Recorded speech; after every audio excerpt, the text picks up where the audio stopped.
Soal pertama. Perencanaan pembelajaran yang menekankan pada proses keterlibatan peserta didik secara penuh untuk dapat menemukan materi yang dipelajari dan dihubungkan dengan situasi kehidupan sehari-hari sehingga mendorong peserta didik dapat menerapkan dalam kehidupan mereka. Pilihan strategi pembelajaran yang tepat yaitu A. Kooperatif, B. Inquiry, C. Problem solving, D. Discovery, E. Kontekstual.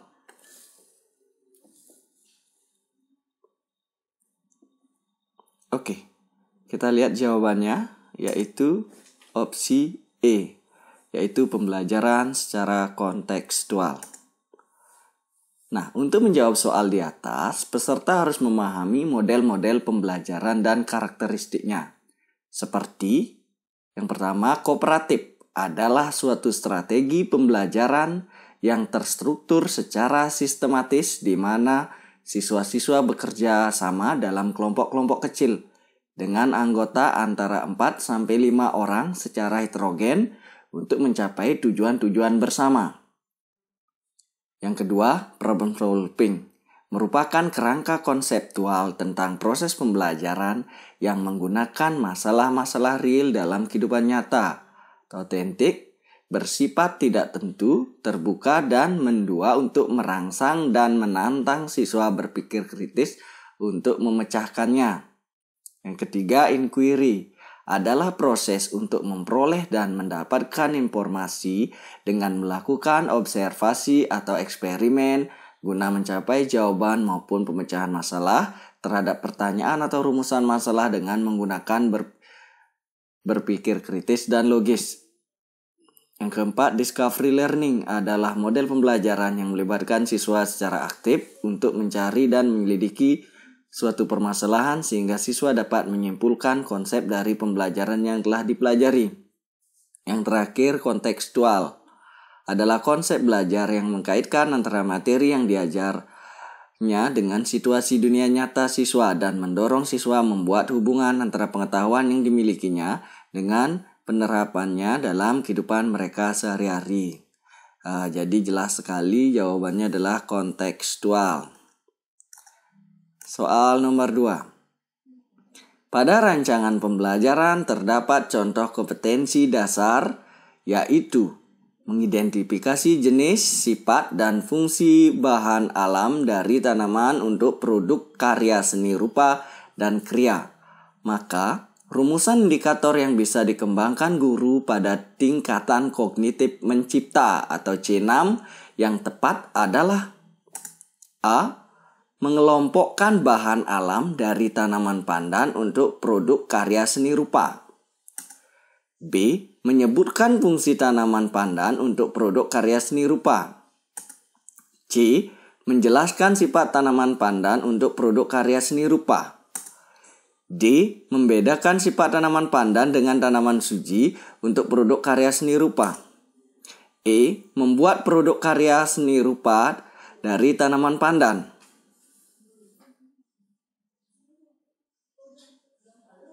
Oke, kita cek jawabannya. Yang paling tepat adalah opsi E, yaitu membuat produk karya seni rupa dari tanaman pandan. Nah, untuk menjawab soal tersebut, peserta harus memahami tingkatan kognitif dengan kata kerja operasionalnya. Contoh, tingkat kognitif yang pertama yaitu C1, yaitu mengingat. Nah, contoh kata kerja operasionalnya adalah menyebutkan, menghafalkan, mengetahui, menuliskan, memberi label. Tingkat kognitif yang kedua yaitu C2, yaitu memahami. Contoh kata kerja operasionalnya adalah membedakan, menerangkan, mengartikan, merangkum, mengelompokkan. Tingkat kognitif C3 yaitu menerapkan. Contoh kata kerja operasionalnya adalah melaksanakan, melakukan, melatih, membiasaan, membedakan, menyelesaikan, dan menggunakan. Tingkat kognitif C4 menganalisis. Contoh kata kerja operasionalnya adalah memilih, menata, menyeleksi, mendiagnosis, mengedit, menguraikan. Tingkat kognitif C5 yaitu mengevaluasi.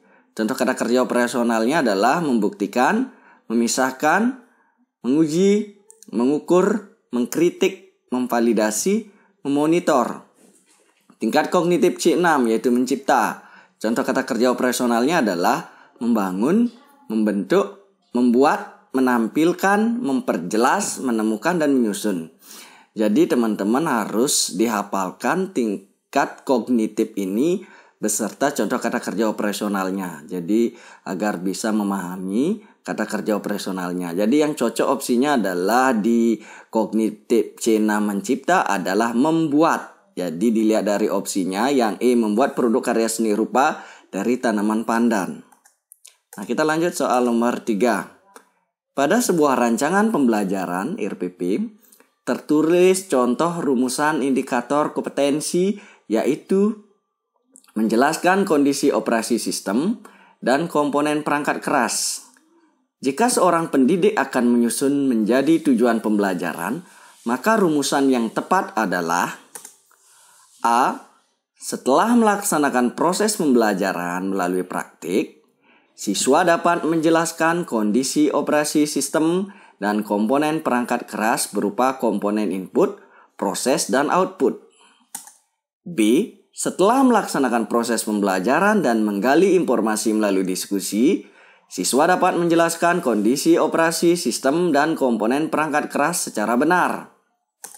C. Siswa dapat menjelaskan kondisi operasi sistem dan komponen perangkat keras berupa komponen input, proses, dan output secara benar. D. Menjelaskan kondisi operasi sistem dan komponen perangkat keras, komponen input, proses, dan output tanpa melihat catatan. E. Setelah melaksanakan proses pembelajaran dan menggali informasi melalui diskusi, materi kondisi operasi sistem dan komponen perangkat keras secara benar tanpa melihat catatan.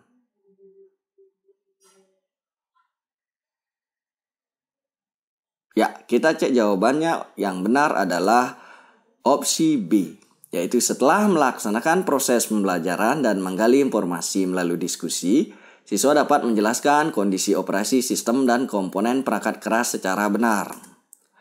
Nah, unsur-unsur dalam merumuskan tujuan pembelajaran hendaknya memenuhi kaidah ABCD, yaitu A. Audience adalah peserta didik yang akan belajar. Nah, ini terutama dalam konteks itu adalah siswa itu sendiri. B. Behavior adalah perilaku yang spesifik yang akan dimunculkan oleh peserta didik setelah selesai memperoleh pengalaman belajar dalam pelajaran tersebut. Jadi ini berkaitan dengan perilaku. C. Condition adalah kondisi yang berarti batasan yang dikenakan kepada peserta didik atau alat atau peralatan yang digunakan peserta didik pada saat dilakukan penilaian. D. Degree adalah tingkat keberhasilan peserta didik dalam mencapai perilaku. Nah, kondisi yang terpenuhi keempat-empatnya ini adalah opsi yang B, yaitu setelah melaksanakan proses pembelajaran dan menggali informasi melalui diskusi, siswa dapat menjelaskan kondisi operasi sistem dan komponen perangkat keras secara benar. Kita telah satu persatu. Nah, setelah melaksanakan proses pembelajaran dan menggali informasi melalui diskusi, itu adalah kondisinya. Siswa dapat menjelaskan. Nah, siswa di sini adalah audiennya. Dan menjelaskan ini adalah perilakunya. Dan tingkat keberhasilan di sini adalah secara benar. Nah, jadi opsi yang paling tepat adalah opsi B. Kalau kita telah opsi A di sini, setelah melaksanakan proses pembelajaran melalui praktek, siswa dapat menjelaskan kondisi operasi sistem dan komponen perangkat keras berupa komponen input, proses, dan output.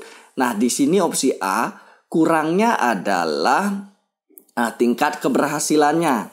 Jadi tidak ada tingkat keberhasilannya, yaitu poin D-nya. Nah, untuk opsi C, siswa dapat menjelaskan kondisi operasi sistem dan komponen perangkat keras berupa komponen input, proses, output secara benar. Nah, kalau di sini siswanya ada, audiennya, Terus secara benar, poin D-nya ada, yang tidak ada adalah kondisinya yang tidak ada. Nah, opsi D menjelaskan kondisi operasional sistem dan komponen perangkat keras, komponen input, proses, dan output tanpa melihat catatan. Nah, di sini jelas sekali bahwa audiensnya tidak ada, yaitu siswa sendiri. Opsi E, setelah melaksanakan proses pembelajaran dan menggali informasi melalui diskusi. Nah, ini kondisinya ada, materi, kondisi operasi sistem, dan komponen perangkat keras secara benar tanpa melihat catatan. Nah, di sini sama juga, yaitu siswanya tidak terlihat. Jadi sudah jelas opsi B lah yang paling tepat. Soal berikutnya yaitu soal nomor 4. Pada saat menyusun perencanaan pembelajaran pokok materi tentang unggas, seorang guru merumuskan tujuan pembelajaran agar siswa dapat mendefinisikan hewan unggas, mengelompokkan dan membedakan jenis-jenis unggas. Adapun pilihan strategi pembelajaran untuk menjelaskan materi kepada siswa tersebut yaitu strategi pembelajaran deduktif. Mendasarkan tujuan dan strategi pembelajaran tersebut mencerminkan ragam pengetahuan yang jenisnya A. Fakta, B. Prosedur, C. Keterampilan, D. Konsep, E. Prinsip.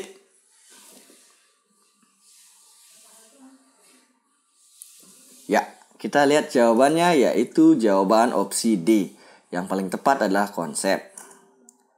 Nah, berikut merupakan tabel untuk mempermudah dalam menentukan jenis materi. Jenis materi yang pertama yaitu fakta. Nah, indikator hasil belajar yang harus dikuasai siswa apabila siswa diminta untuk menyebutkan nama, kapan, di mana suatu peristiwa terjadi. Nah, itu merupakan fakta. Nah, apabila siswa diminta untuk mengemukakan definisi, membedakan dua hal, dan mengklasifikasikan, itu merupakan konsep. Apabila siswa diminta untuk menjelaskan langkah-langkah pemecahan suatu persoalan menurut prosedur tertentu, itu merupakan prosedur. Nah, apabila siswa diminta untuk menjelaskan hubungan antar berbagai konsep, sebab akibat, itu merupakan prinsip. Apabila siswa diminta untuk membuat sesuatu, itu adalah suatu keterampilan.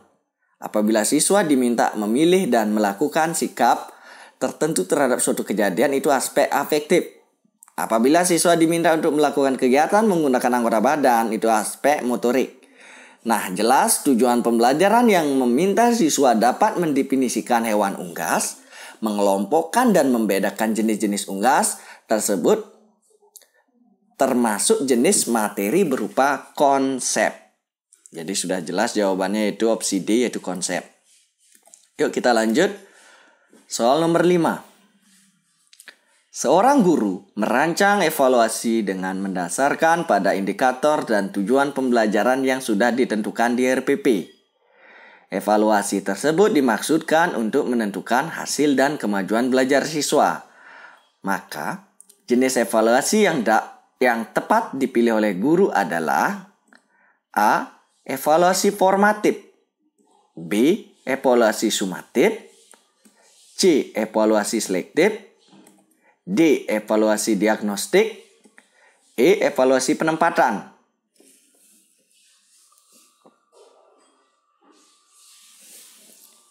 Ya, kita cek jawabannya. Jawabannya yang paling tepat adalah opsi B, yaitu evaluasi sumatif.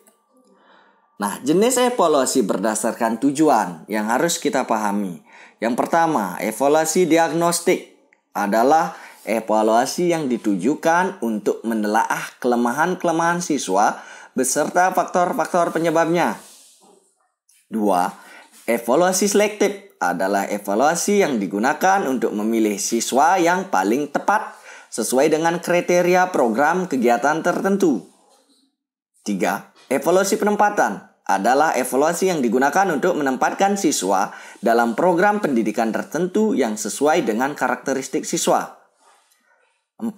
Evaluasi formatif adalah evaluasi yang dilaksanakan untuk memperbaiki dan meningkatkan proses belajar dan mengajar. 5. Evaluasi sumatif adalah evaluasi yang dilakukan untuk menentukan hasil dan kemajuan belajar siswa. Nah, jadi jelas sekali di sini seorang guru merancang evaluasi dengan mendasarkan pada indikator dan tujuan pembelajaran yang sudah ditentukan di RPP. Evaluasi tersebut dimaksudkan untuk menentukan hasil dan kemajuan belajar siswa. Nah, kata kuncinya sudah jelas, yaitu menentukan hasil dan kemajuan belajar siswa. Jadi yang paling tepat adalah evaluasi sumatif. Nah, kita lanjut ke soal nomor 6. Dengan mencermati silabus, seorang guru akan merancang pelaksanaan pembelajaran atau RPP sebagaimana yang tertuang dalam Permendikbud RI nomor 22 tahun 2016. Rencana pelaksanaan pembelajaran mencangkup sekurang-kurangnya A. Kompetensi inti, kompetensi dasar, tujuan pembelajaran, materi ajar, model pembelajaran, metode pembelajaran, strategi pembelajaran, dan penilaian hasil belajar. B. Identitas mata pelajaran, standar kompetensi, kompetensi dasar, materi ajar, model pembelajaran, metode pengajaran, sumber belajar, penilaian hasil belajar, dan bobot penilaian hasil belajar. C. Standar kompetensi, kompetensi dasar, metode pengajaran, media pembelajaran, sumber belajar, langkah pembelajaran, tes hasil belajar, dan kunci jawaban tes. D. Identitas mata pelajaran, tujuan pembelajaran, materi ajar, model pembelajaran, media, sumber belajar, langkah pembelajaran, dan penilaian hasil belajar. E. Identitas sekolah, identitas mata pelajaran, tujuan pembelajaran, materi ajar, media, sumber belajar, langkah pembelajaran, dan penilaian hasil belajar.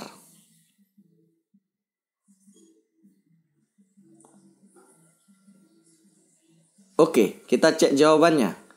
Jawaban yang tepat adalah opsi E.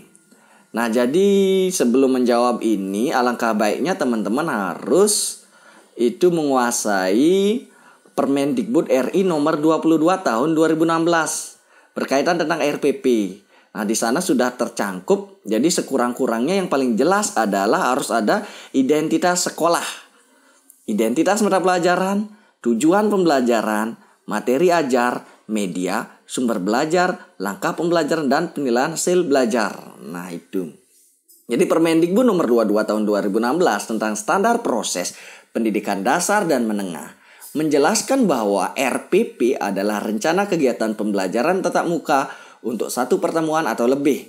RPP dikembangkan dari silabus untuk mengarahkan kegiatan pembelajaran peserta didik dalam upaya mencapai kompetensi dasar. RPP disusun berdasarkan KD atau subtema yang dilaksanakan satu kali pertemuan atau lebih. Nah, dalam Permendikbud nomor 22 tahun 2016 secara tegas menjelaskan komponen minimal RPP. Jadi sekurang-kurangnya seperti yang saya katakan tadi, opsi E itu. Lanjut soal nomor 7. Seorang guru senior mengajar siswanya dengan metode diskusi dan menggunakan media gambar yang sudah berlangsung dari tahun ke tahun. Pada awal semester baru 2019, siswa di kelas tersebut diketahui 70% memiliki preferensi belajar kinestetik, sehingga mereka tidak fokus saat pembelajaran dan diskusi berlangsung. Siswa lebih senang jika mengerjakan tugas yang diberikan oleh guru. Dari kasus tersebut, strategi pembelajaran yang paling tepat dipilih guru adalah A. Kooperatif, B. Project based learning, C. Kontekstual, D. Inquiry, E. Discovery.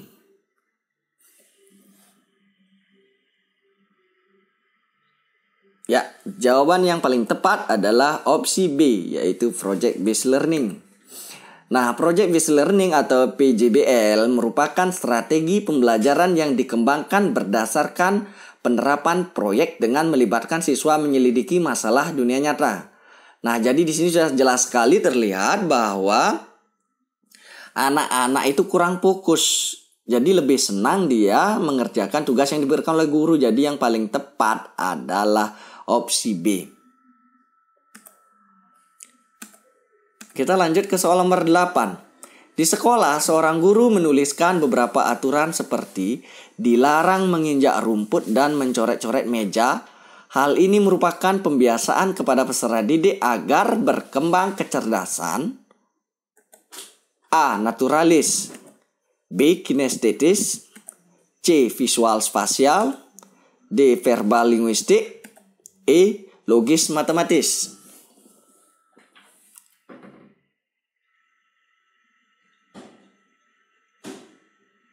Ya, jawabannya adalah opsi A, naturalis. Nah, pembelajaran logis matematis. Nah, jadi kita sebelum jawab meyakinkan ke teman-teman bahwa jawabannya adalah naturalis, jadi kita harus analisis dulu satu persatu. Nah, kita ke logis matematis dulu.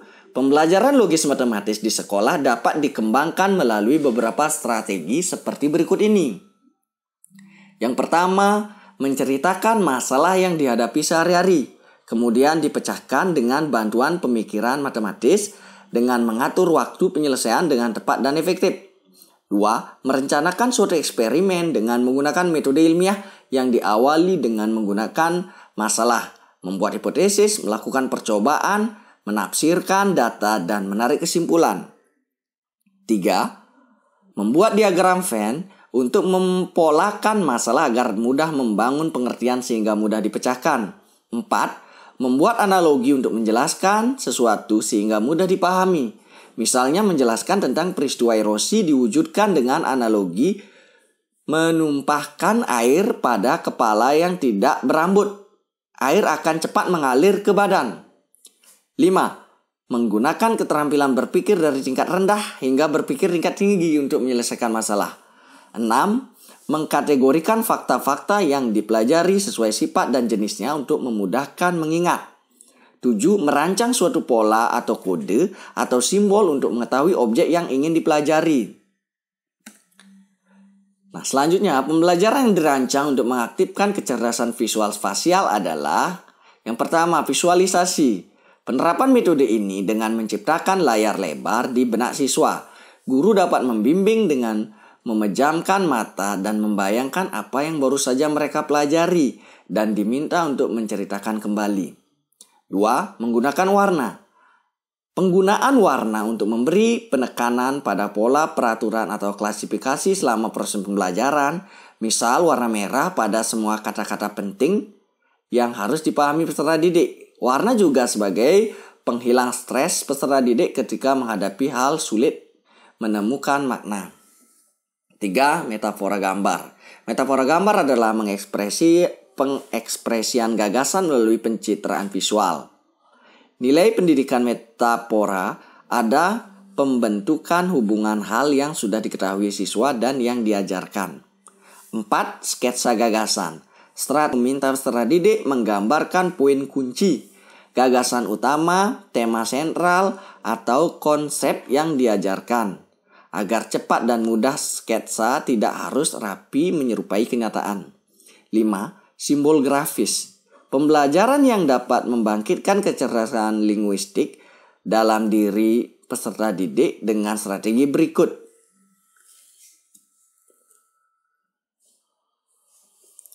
Nah, tadi cuma sampai poin 4 saja. Sekarang untuk kecerdasan linguistik dalam diri peserta didik dengan strategi berikut. Yang pertama, bercerita.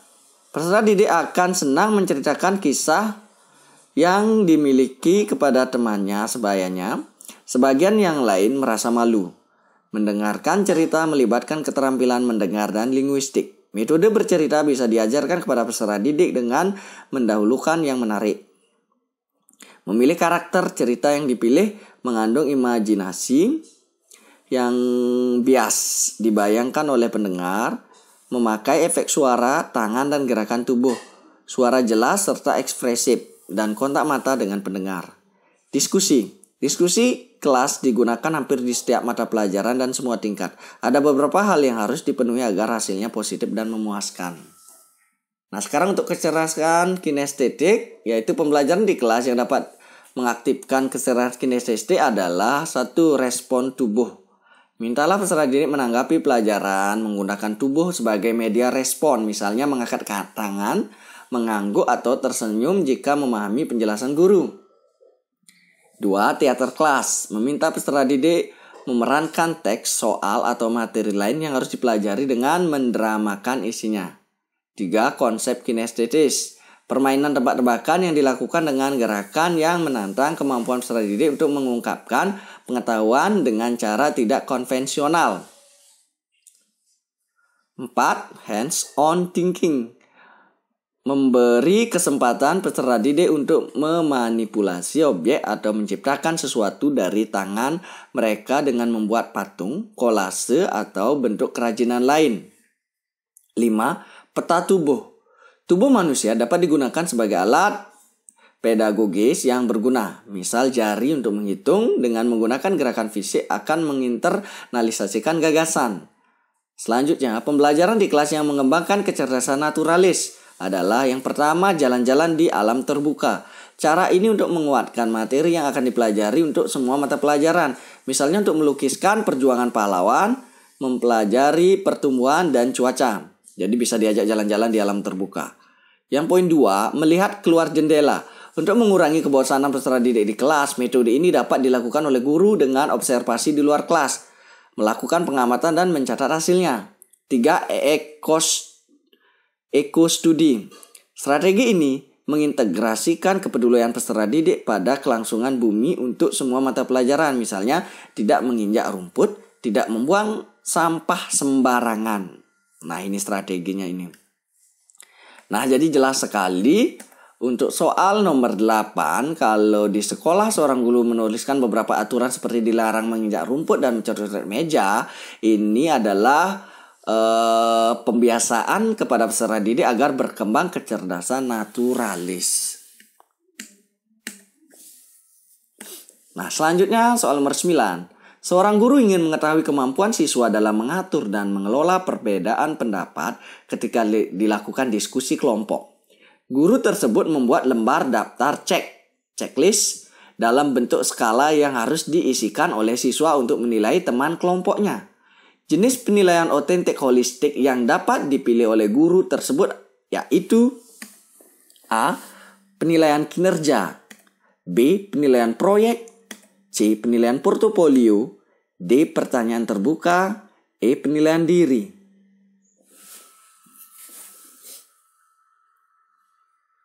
Ya, jawabannya adalah A. Penilaian kinerja. Penilaian kinerja sering disebut sebagai penilaian unjuk kerja. Bentuk penilaian ini digunakan untuk mengukur status kemampuan belajar peserta didik berdasarkan hasil kerja dari suatu tugas. Pada penilaian kinerja, peserta didik diminta untuk mendemonstrasikan tugas belajar tertentu dengan maksud agar peserta didik mengaplikasikan pengetahuan dan keterampilan yang dimilikinya. Instrumen yang dapat digunakan untuk merekam hasil belajar pada penilaian kinerja ini antara lain daftar cek atau checklist, catatan, anekdot atau narasi, skala penilaian atau rating skala.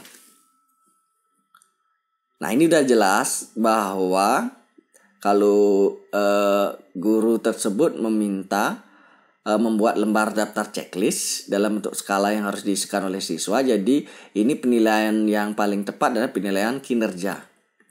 Nah, selanjutnya soal nomor 10. Jika guru memberikan penugasan kepada siswa yang bertujuan untuk mengukur kemampuan dalam menghasilkan karya tertentu dan dilakukan secara berkelompok, maka jenis penilaian otentik yang tepat adalah A. Penilaian kinerja, B. Penilaian proyek, C. Penilaian portofolio, D. Penilaian jurnal, E. Penilaian diri.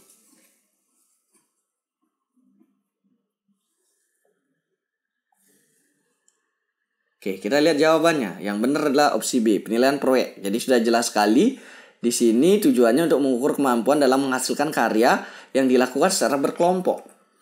Jadi penilaian proyek adalah bentuk penilaian yang diwujudkan dalam bentuk pemberian tugas kepada peserta didik secara berkelompok. Penilaian ini difokuskan pada penilaian terhadap tugas belajar yang harus diselesaikan oleh peserta didik dalam periode atau waktu tertentu. Penilaian proyek dapat juga dikatakan sebagai penilaian berbentuk penugasan yang bertujuan untuk mengukur kemampuan peserta didik menghasilkan karya tertentu yang dilakukan secara berkelompok. Dengan menggunakan penilaian proyek, pendidik dapat memperoleh informasi berkaitan dengan kemampuan peserta didik dalam hal pengetahuan, pemahaman, aplikasi, sintesis informasi atau data, sampai dengan pemaknaan atau penyimpulan. Jadi jelas sekali yang opsi B, penilaian proyek. Nah, lanjut soal nomor 11. Pada akhir pembelajaran, siswa diminta untuk mendemonstrasikan tugas belajar yang diberikan guru dengan tujuan agar siswa tersebut mengaplikasikan kemampuan keterampilan yang dimilikinya dan guru dapat menilai kompetensinya. Instrumen yang dapat dipilih oleh guru untuk merekam hasil belajar yaitu A. Daftar cek atau checklist, B. Benar salah, C. Pilihan ganda, D. Menjodohkan, E. Jawaban bebas.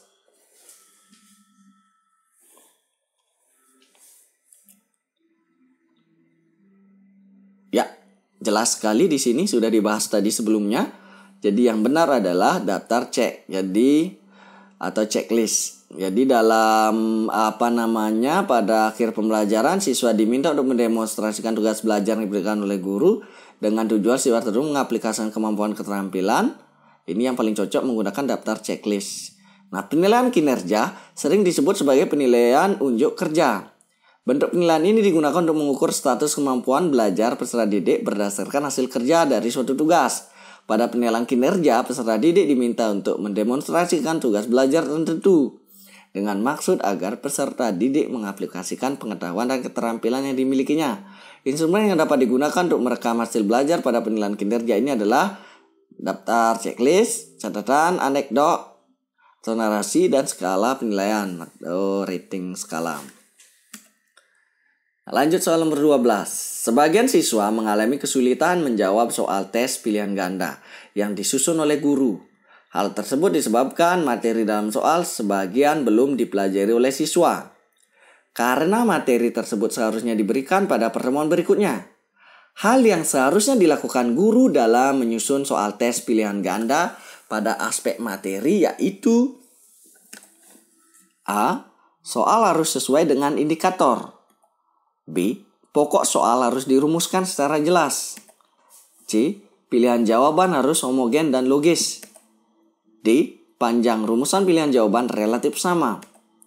E. Butir tes tidak tergantung pada jawaban sebelumnya.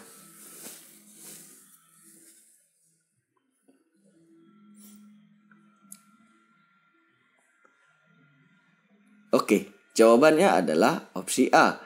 Soal harus sesuai dengan indikator.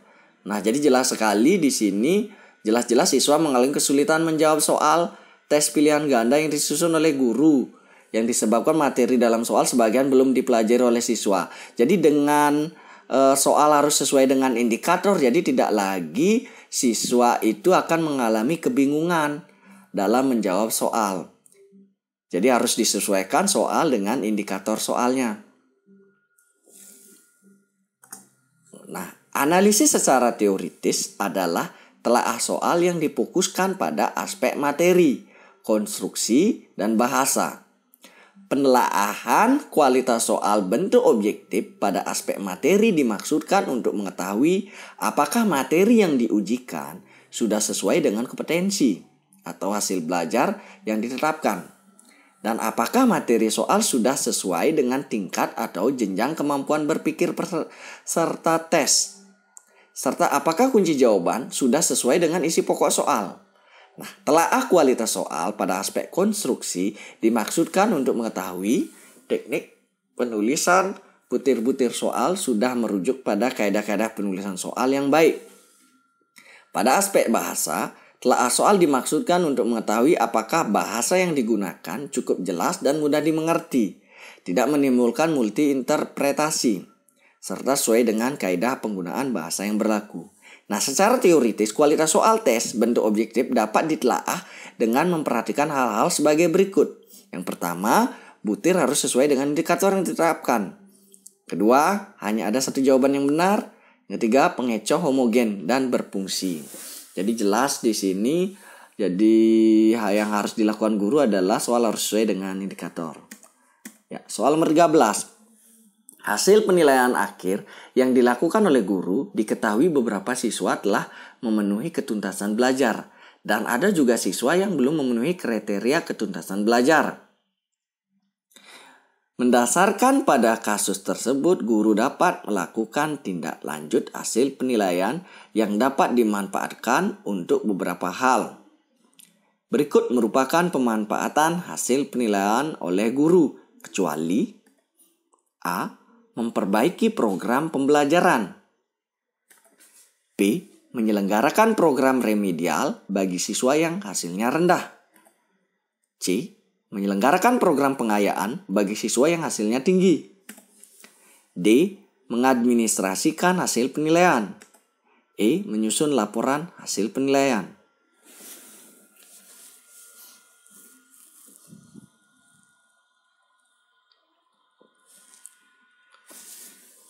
Ya, kita cek jawabannya. Yang benar adalah opsi D. Jadi kecuali yaitu mengadministrasikan hasil penilaian.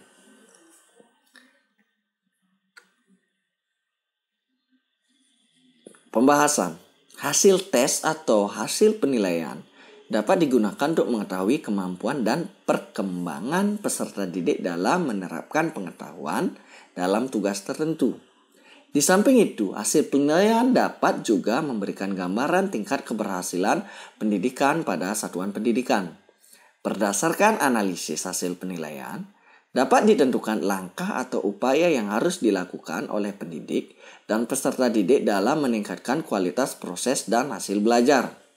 Hasil penilaian berupa informasi tentang peserta didik yang telah mencapai kriteria ketuntasan dan peserta didik yang belum mencapai KKM perlu ditindaklanjuti dengan program pembelajaran remedial dan pengayaan bagi peserta didik yang telah melampaui KKM. Nah, jadi yang belum melampaui KKM kita beri remedial, kalau yang sudah kita beri pengayaan. Penilaian dilakukan oleh pendidik juga digunakan untuk mengetahui capaian akhir penguasaan kompetensi peserta didik yang dituangkan dalam rapor. Hasil penilaian merupakan cerminan prestasi dan tingkah laku peserta didik selama melakukan kegiatan belajar. Dengan melihat hasil akhir peserta, keterangan yang ada peserta didik dapat mengetahui kekuatan dan kelemahan dirinya, sehingga dia dapat memperbaiki sikap dalam pembelajaran selanjutnya. Bagi pendidik, hasil belajar yang dicapai peserta didik merupakan cerminan prestasi dan kondisi yang dapat dicapai dalam mengimplementasikan program pembelajaran yang sudah dirancang di dalam silabus dan RPP. Oleh karena itu, hasil penilaian yang diperoleh peserta didik menjadi bahan untuk memperbaiki program pembelajaran yang disusunnya sekaligus mencari upaya untuk meningkatkan keprofesionalannya. Selain itu, pendidik bertanggung jawab pula untuk memperbaiki prestasi peserta didik yang belum berhasil melalui program perbaikan atau remediasi. Bagi peserta didik yang sudah mencapai batas maksimum, pendidik dapat memberi program pengayaan dengan tujuan mengembangkan prestasinya.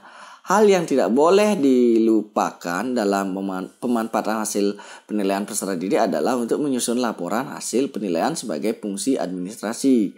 Pada prinsipnya, nilai akhir suatu mata pelajaran adalah gabungan dari seluruh pencapaian KD yang ditargetkan. Dengan demikian, pendidik harus membuat tabel spesifikasi yang memuat macam KD dan pencapaian hasil setiap KD, termasuk aspek yang dinilai dalam setiap KD. Pendidik juga harus membuat pembobotan atas dasar hasil yang diperoleh sesuai dengan jenis penilaian yang dilakukan. Perlu diperhatikan bahwa yang lebih penting adalah penilaian harus terbuka, dalam arti bahwa peserta didik sejak awal sudah memahami bagaimana pendidik dalam menilai keberhasilan pembelajaran. Jadi jelas sekali di sini. Jadi yang merupakan pemanfaatan hasil penilaian oleh guru, kecuali yang poin D, mengadministrasikan hasil penilaian. Lanjut soal nomor 14. Saat merancang pembelajaran, seorang guru ingin menyederhanakan konsep, prinsip, atau hukum yang kompleks sehingga dapat memperjelas penyajian pesan secara tertulis. Media apa yang paling tepat dipilih oleh guru tersebut? A. Bagan. B. AV, alat permainan edukatif. C. Flip cat, D, foto, E, gambar. Jadi yang paling tepat adalah kalau ingin menyederhanakan konsep atau hukum yang kompleks itu menggunakan opsi A, yaitu bagan. Nah, bagan atau cat seperti halnya media grafis yang lain. Fungsinya yang pokok adalah menyajikan ide-ide atau konsep yang sulit disampaikan secara tertulis atau secara syarat bagan yang baik adalah yang pertama dapat dimengerti anak. Yang kedua sederhana dan lugas, tidak rumit dan berbelit-belit. Yang ketiga diganti pada waktu-waktu tertentu agar tetap termasa juga tidak kehilangan daya tarik. Nah, contoh bagan organisasi, bagan alur siklus air. Nah, soal nomor 15. Seorang guru mencari materi dan media dari internet saat menyusun RPP. Materi dan media tersebut akan disampaikan pada proses pembelajaran dengan maksud agar siswa tidak mengalami kesulitan memahami pelajaran. Langkah apa yang harus dilakukan oleh seorang guru saat memilih materi pelajaran? A. Mengidentifikasi aspek-aspek yang terdapat dalam kompetensi inti, kompetensi dasar, dan indikator. B. Menganalisis potensi peserta didik, relevansi dengan karakteristik daerah dan struktur keilmuan. C. Menyesuaikan dengan tingkat perkembangan fisik, intelektual, emosional, sosial, dan spiritual peserta didik. D. Melihat kebermanfaatan bagi peserta didik, aktualitas, kedalaman, dan keleluasaan materi pembelajaran. E. Relevansi dengan kebutuhan peserta didik dan tuntutan lingkungan, alat dan sumber bahan, dan alokasi waktu.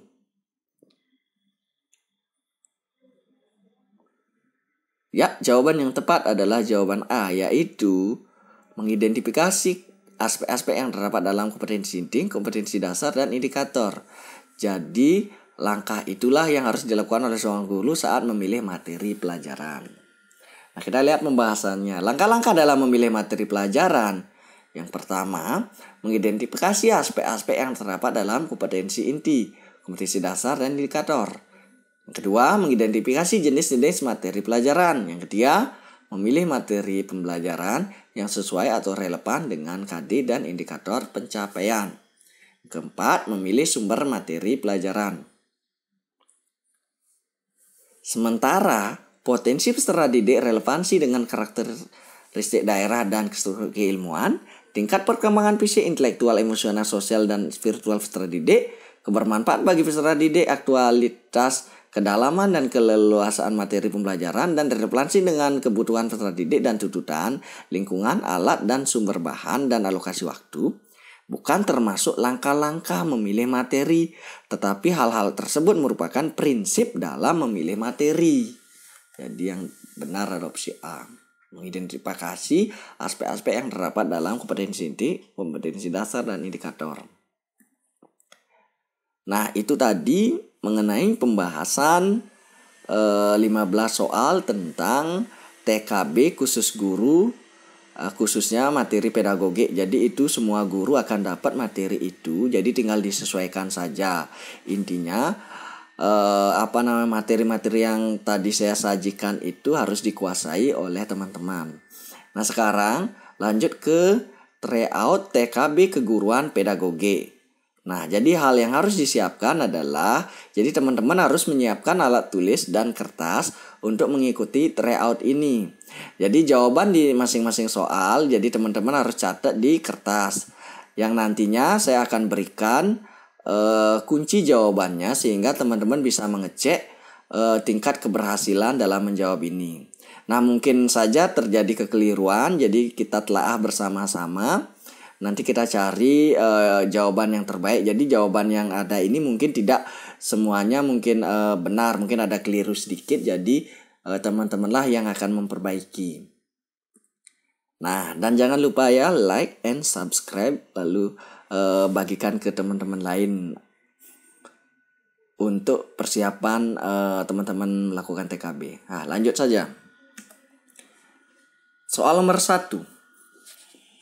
Menerapkan berbagai pendekatan, strategi, metode, dan teknik pembelajaran yang mendidik secara kreatif dengan mengintegrasikan teknologi merupakan kompetensi inti pedagogik pada aspek A. Penguasaan terhadap karakteristik peserta didik. B. Penguasaan pada teori belajar dan prinsip-prinsip pembelajaran. C. Pengembangan kurikulum. D. Penyelenggaraan pembelajaran yang mendidik. E. Berkomunikasi pada peserta didik.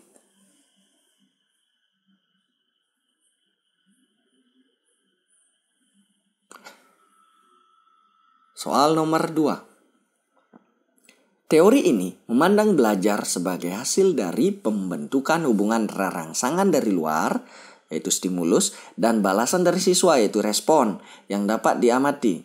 Semakin sering hubungan antara rangsangan dan balasan terjadi, maka akan semakin kuatlah hubungan keduanya.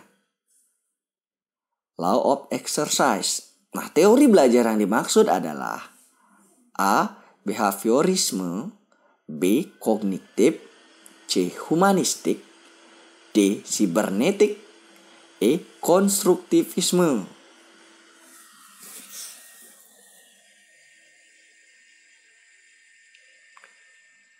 Soal nomor 3. Di dalam proses pembelajaran, para siswa dihadapkan dengan situasi di mana ia bebas untuk mengumpulkan data, membuat dugaan atau hipotesis, mencoba-coba, mencari dan menemukan keteraturan, menggeneralisasi atau menyusun rumus beserta bentuk umum, membuktikan benar tidaknya dugaan itu.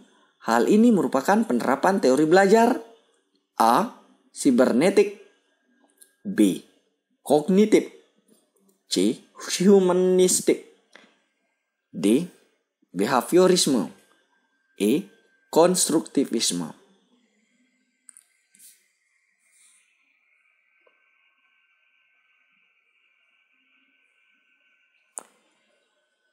Soal nomor 4. Seorang guru yang mengembangkan tujuan pembelajaran untuk menggambarkan proses dan hasil belajar yang diharapkan dicapai oleh peserta didik sesuai dengan kompetensinya dimuat dalam A. Silabus, B. RPP, C. Silabus dan RPP, D. SKL, E. Lembar penilaian. Ulang sekali lagi soal nomor 4. Seorang guru yang mengembangkan tujuan pembelajaran untuk menggambarkan proses dan hasil belajar yang diharapkan dicapai oleh peserta didik sesuai dengan kompetensinya dimuat dalam A. Silabus, B. RPP, C. Silabus dan RPP, D. SKL, E. Lembar penilaian.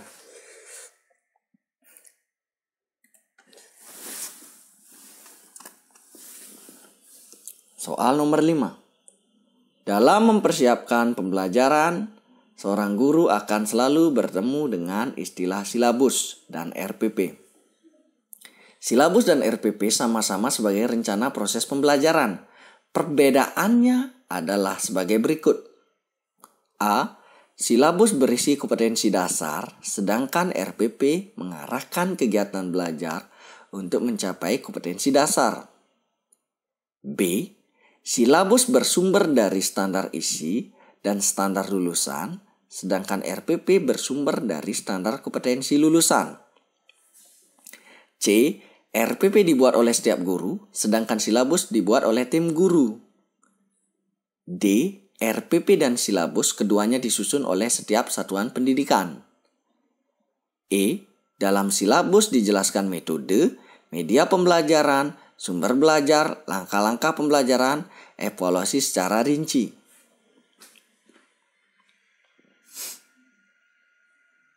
Soal nomor 6. Model pembelajaran yang mempunyai keunggulan antara lain, berpikir dan bertindak kreatif, memecahkan masalah yang dihadapi secara realistis, merangsang perkembangan, kemajuan berpikir siswa untuk menyelesaikan masalah yang dihadapi dengan tepat adalah A. Role playing, B. Inquiry, C. Problem solving, D. Picture and picture, E. Kontekstual.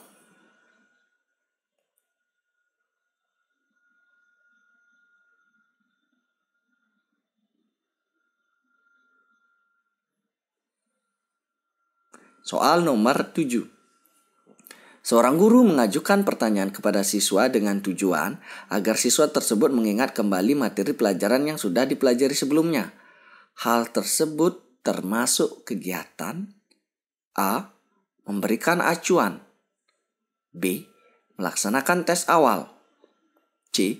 Memberikan bimbingan, D. Membuat kaitan, E. Meningkatkan motivasi.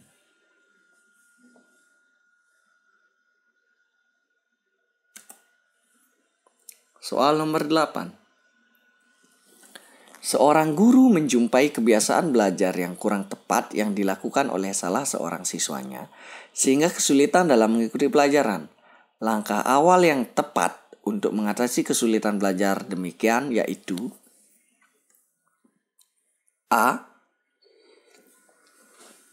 Tunjukkan akibat atau dampak kebiasaan belajar yang salah terhadap prestasi belajar. B. Berikan kesempatan kepada siswa untuk mendiskusikan aspirasi. C. Ciptakan iklim sosial yang sehat antara guru dengan siswa dan antara siswa di dalam kelas. D. Susun aturan dan batasan-batasan dalam proses pembelajaran. E. Berikan kesempatan memperoleh pengalaman yang menyenangkan atau memperoleh sukses dalam belajar meskipun prestasinya minimal.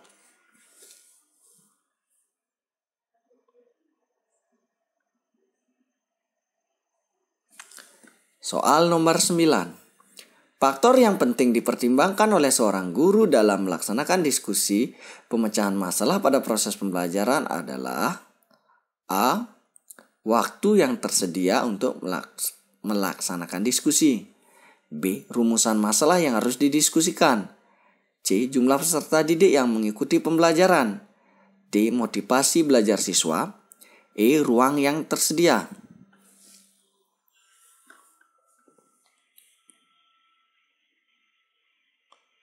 Soal nomor 10.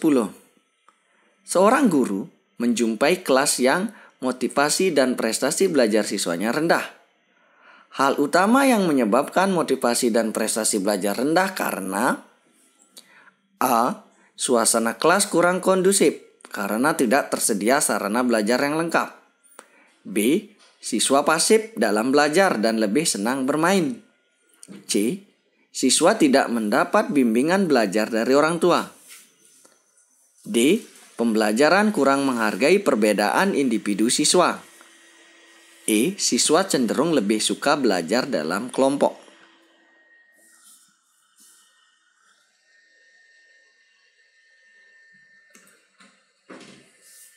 Soal nomor 11. Pada saat mempersiapkan pembelajaran, seorang guru dapat menyusun strategi pembelajaran dan menentukan media yang akan digunakan dalam pembelajaran tersebut.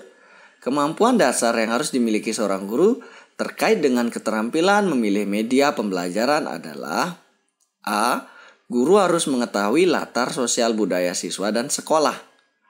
B. Guru mengetahui cara mengevaluasi pembelajaran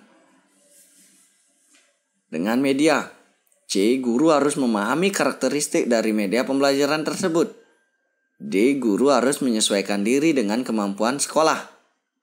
E. Guru menyesuaikan dengan materi pembelajaran.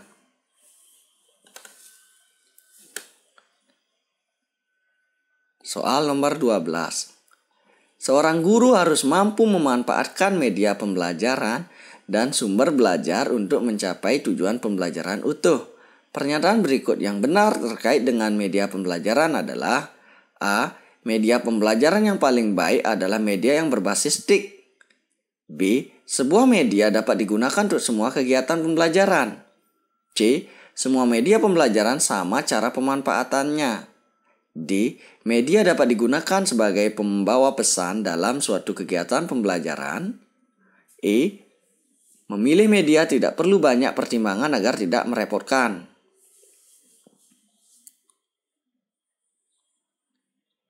Soal nomor 13. Setiap materi pembelajaran memiliki tingkat kesukaran yang bervariasi.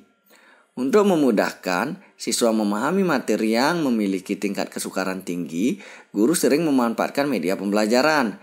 Misalnya media gambar atau tayangan video yang berisi sistem peredaran darah. Fungsi media pada pernyataan tersebut adalah A. Menampilkan objek yang terlalu besar. B. Menampilkan objek yang sulit diamati. C. Membuat konkret konsep yang abstrak. D. Menampilkan objek yang tidak dapat diamati dengan mata telanjang. E. Membawa objek yang berbahaya atau sukar didapat di dalam lingkungan belajar.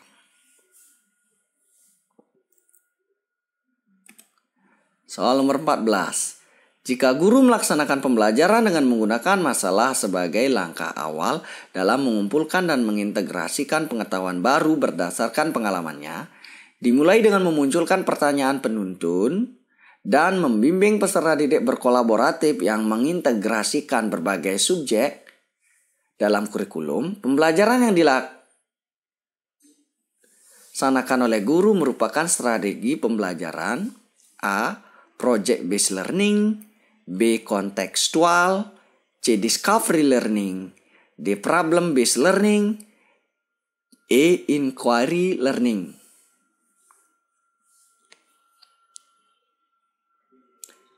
Soal nomor 15. Seorang guru melaksanakan pembelajaran yang mengakomodasi semua anggota kelompok, mengungkapkan pendapat, ide, dan tanggapan terhadap skenario secara bebas. Sehingga dimungkinkan muncul berbagai macam alternatif pendapat. Kegiatan yang dilakukan guru tersebut merupakan implementasi strategi pembelajaran A. Project based learning, B. Inquiry learning, C. Discovery learning, D. Cooperative, E. Problem based learning.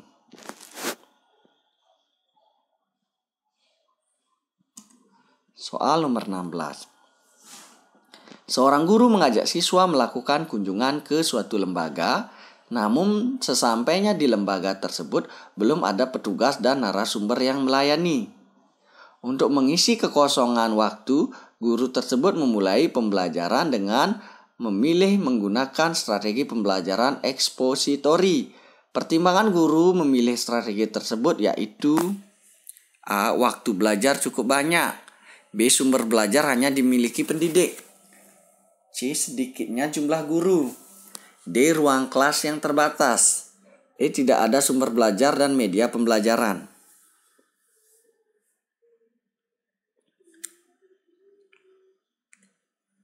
Soal nomor 17. Berikut ini merupakan langkah-langkah pembelajaran dengan model pembelajaran project based learning. Yang pertama, menentukan pertanyaan mendasar. Yang kedua, mendesain perencanaan proyek. Yang ketiga, menyusun jadwal. Keempat, memonitor peserta didik dan kemajuan proyek. Yang kelima, menguji hasil. Yang keenam, mengevaluasi pengalaman. Urutan yang benar adalah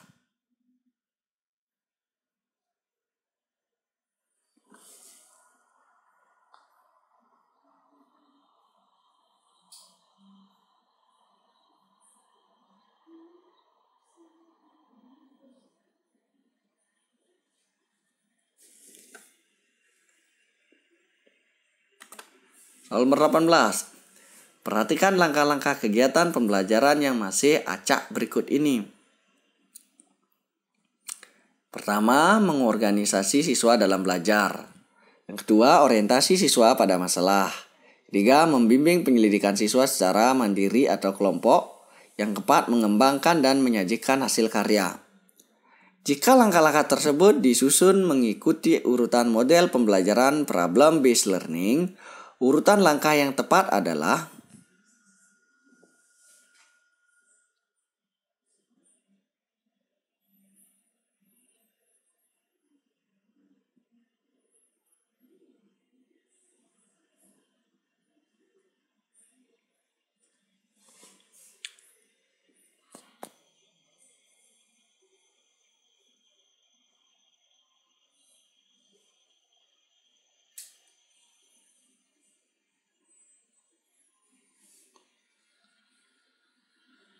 soal nomor 19.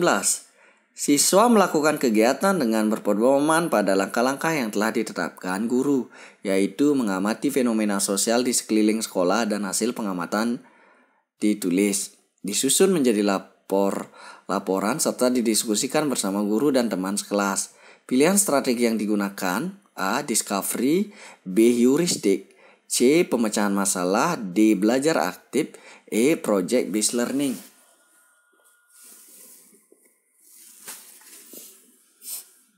Soal nomor 20.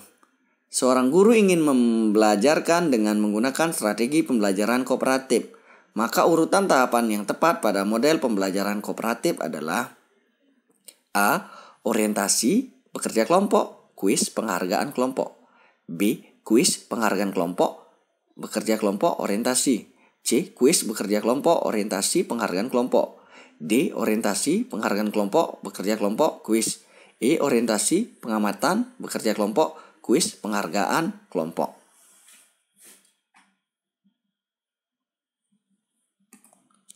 Soal nomor 21. Kriteria keberhasilan belajar siswa ditentukan dengan menggunakan kriteria ketuntasan minimal. KKM adalah rata-rata setiap unsur dari kriteria yang ditentukan. Untuk menentukan KKM diperlukan faktor-faktor: A. Kompleksitas indikator, daya dukung dan kemampuan guru. B. Kemampuan guru, sarana prasarana dan intik siswa. C. Daya dukung, tingkat kesulitan dan kemampuan guru. D. Kompleksitas indikator, daya dukung dan intik siswa. E. Kemampuan guru, tingkat kesulitan, kompetensi dasar dan intik siswa. Soal nomor 22. Seorang guru harus menentukan kriteria ketuntasan minimal. Berikut merupakan fungsi KKM, kecuali: A. Sebagai acuan peserta didik dalam menyiapkan diri mengikuti penilaian mata pelajaran. B. Merupakan target satuan pendidikan dalam mencapai kompetensi tiap mata pelajaran. C. Dapat digunakan sebagai bagian dari komponen dalam melakukan evaluasi program pembelajaran yang dilaksanakan di sekolah. D. Untuk bahan laporan dan kelengkapan administrasi sekolah. E. Sebagai kegiatan pengambilan keputusan yang dapat dilakukan melalui metode kualitatif atau kuantitatif.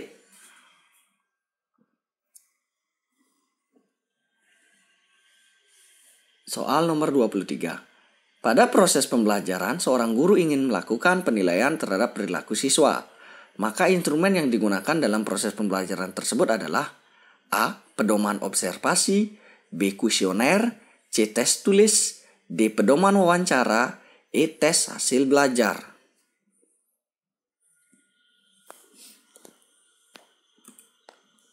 Soal nomor 24. Setiap kali di akhir pembelajaran, seorang guru akan melakukan proses penilaian. Sebelum guru menyusun soal-soal untuk menilai hasil belajar siswa, manakah yang pertama kali harus dipelajari?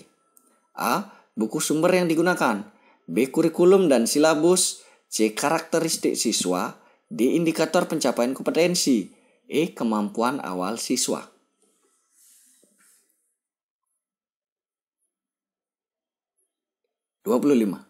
Upaya merancang pengayaan bagi peserta didik yang mencapai ketuntasan belajar optimal tampak dalam kegiatan guru sebagai berikut.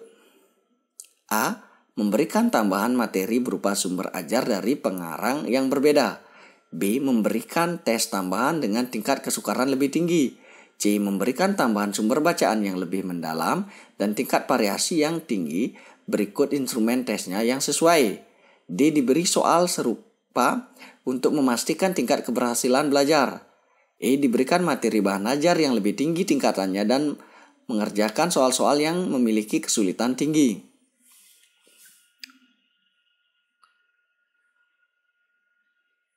Soal nomor 26. Dalam kegiatan penilaian otentik, banyak model yang dapat digunakan. Pada suatu penilaian, seorang guru meminta siswa untuk mendemonstrasikan tugas belajar tertentu. Bentuk penilaian otentik tersebut merupakan contoh penilaian otentik berbentuk: A. Penilaian proyek, B. Penilaian kinerja, C. Penilaian portofolio, D. Penilaian antar teman, E. Penilaian diri. Soal nomor 27. Setiap akhir evaluasi dimungkinkan ada siswa yang prestasi belajarnya belum memenuhi ketuntasan. sehingga guru perlu melakukan remedi. Dasar rancangan program remedi bagi siswa yang capaian prestasinya di bawah ketuntasan belajar yaitu A. Proses pengajaran remedial pada dasarnya adalah proses belajar mengajar biasa. B. Tujuan pengajaran remedial adalah sama dengan tes diagnostik. C. Sasaran terpenting pengajaran remedial adalah peningkatan kecerdasan siswa. D. Strategi yang dipilih hanya berbentuk tes ulang. E. Agar prestasi sekolah menjadi meningkat. Soal nomor 28. Jika seorang guru ingin melakukan kegiatan remedi, maka salah satu prinsip yang penting dipahami guru dalam merancang program remedial bagi siswa yaitu tampak dalam kegiatan berikut. A. Membuat rancangan pembelajaran khusus untuk siswa peserta remedial. B. Menggunakan rancangan pembelajaran yang telah dibuat dengan memperhatikan hasil temuan analisis evaluasi belajar siswa. C. Menurunkan standar ketuntasan belajar. D. Menggunakan rancangan pembelajaran baru yang berbeda sama sekali dengan rancangan yang ada. E. Merancang tes ulang saja tanpa ada pengulangan penjelasan materi.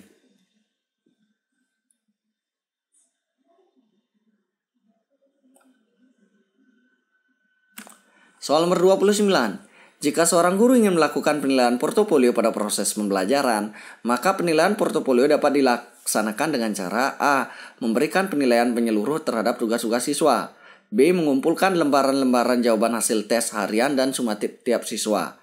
C. Memberikan tugas kepada siswa untuk dikerjakan di rumah. D. Mengumpulkan hasil kerja masing-masing siswa yang telah diberi masukan baik oleh guru dan rekan siswa dalam suatu album sebagai bukti hasil belajar. E. Mengumpulkan lembaran-lembaran jawaban hasil ulangan tiap siswa untuk melihat kesulitan siswa dalam memahami pokok bahasan tertentu dan kemudian diberikan pengajaran dan tes remedial. Soal terakhir, 30.